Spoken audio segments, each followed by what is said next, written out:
গোলাঘাটি বিধানসভা কাঞ্চনমালা এলাকায় দুই গৃহস্থের বাড়ি থেকে 9টি গরু চুরির ঘটনায় অবশেষে পুলিশের হাতে গ্রেপ্তার কুখ্যাত গরুচোর। মেলাঘর গ্রামতলী এলাকায় নিজ বাড়ি থেকে কুখ্যাত এই গরুচোরকে ধরতে সক্ষম হয় পুলিশ। উল্লেখ্য, 24শে ডিসেম্বর গোলাঘাটি বিধানসভার অন্তর্গত কাঞ্চনমালা বাজার সংলগ্ন সুভাষ ঘোষ এবং অভিজিৎ বাউরের বাড়ি থেকে একই রাতে চোরের দল 9টি গরু চুরি করে নিয়ে যায়। ঘটনার পরদিন গরুর মালিকরা আমতলী থানায় লিখিত আকারে একটি মামলা দায়ের করে। আমতলী থানার পুলিশ তাদের অভিযোগ মূলে নির্দিষ্ট ধারায় মামলা হাতে নিয়ে চোরের দলকে পাকড়াও করতে ময়দানে নামে।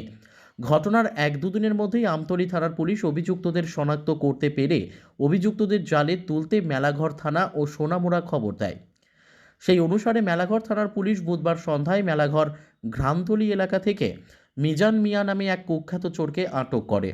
বুধবার রাতে পুলিশ অভিযুক্ত মিজান মিয়াকে আমতলী থানার পুলিশের হাতে তুলে দেয়।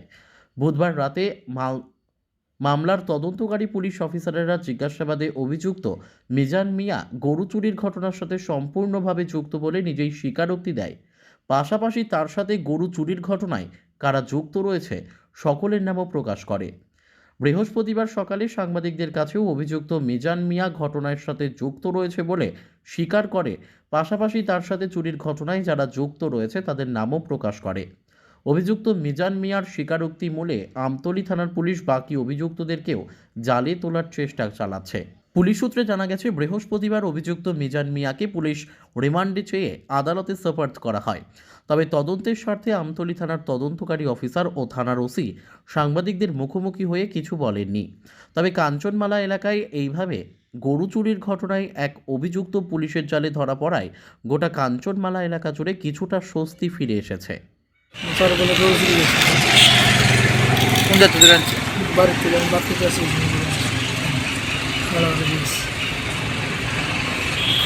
নাম? আমার নাম নিজের নেই। বাড়ি?